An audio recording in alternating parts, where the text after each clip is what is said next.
I've been coaching now for 13 years. I started coaching pretty much right after high school. Joined an RMF team. I was lucky enough to get a defensive coordinator position right out of high school. RMF was looking for a couple coaches for a team. They were short, and a week later, I got hired by one of my friends, and away we went and coached RMF for, I believe, 7, 8 years. And then once my job allowed me to coach high school, made the jump to coach at Campbell Collegiate. I remember the Riot, when they were starting up looking for coaches, I actually saw it in the newspaper first. They were having their first camp, looking for coaches, and I thought, why not? Let's give it a shot, see what it's like, and here we are 10 years later. The head coach position, that's a big task. I mean, you're moving up from defensive coordinator. What appealed to you about the opportunity? Well, like I said, as I mentioned, being here since day one, you're passionate about the program, passionate about the team, the women that are involved. I've kind of been around and seen the league, seen how everything works, so it's not as big of a jump as it might be for someone brand new.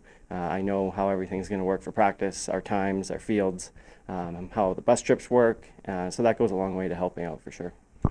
As an OG with the Riot, you, of course, worked under a number of head coaches, most recently Sean McCall and Olivier Eddy, and, of course, Morgan Bunce. Do you take things from those guys, or do you want to put your own stamp on things? I think naturally you take something from every coach you've worked under. Very lucky to have some amazing coaches that have led this program, and I'm going to take attributes from all three of them for sure, and the previous coaches as well. I've been working, this is 5 head coaches before me, and you want to take something from each one of them, and sometimes it's good, sometimes it's bad, and you learn what works, what doesn't, and try and make it your own.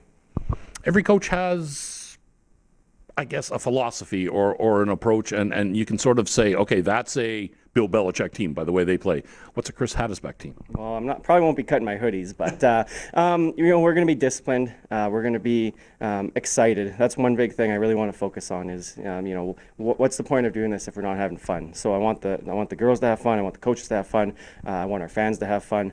But we're going to be disciplined. We're not going to be too high, too low when the times come. The Riot's championship run was snapped last year at 2 straight.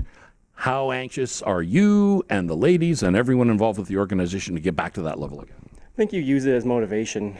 We've been very lucky for the Riot and Saskatoon to kind of have a lot of success over these last 10 years. We've been very fortunate for that. So you want to use that as motivation. The end goal, of course, is to win the championship, but you don't want to start too fast or put too much effort into the wrong things at the start of the season. So we're going to do what we think is right that will get us there, and we're not worrying about getting back there at the moment until the time comes.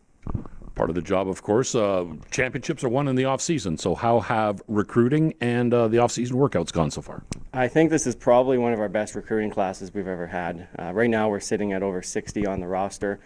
We've introduced a practice roster this year. So girls that aren't eligible to play this year but will be next year are going to get to practice with us. We've got girls from all over southern Saskatchewan joining us. We're very fortunate for that. The workouts have been going awesome. We've hired Sean Custer, our strength and conditioning coach. He has a ton of experience, and it's starting to pay off for the girls. You can see at practice already. Are there going to be a case of butterflies for you? I mean, you've worked the sideline before. You've even been a head coach in RMF, but first-time head coach of the Riot. Some butterflies until the first game starts? I hope so. I mean, I used to get nervous before games. Like, I remember my first few years coaching, I couldn't sleep the night before, and now 10 years later, you've kind of done it all, and you get a good night's sleep, you wake up, and it's another game, it's another day. But this is obviously a different opportunity, and I kind of hope that the butterflies are there, and it gets you excited, and I'll be excited either way. Sounds great. Looking forward to it. Thank you.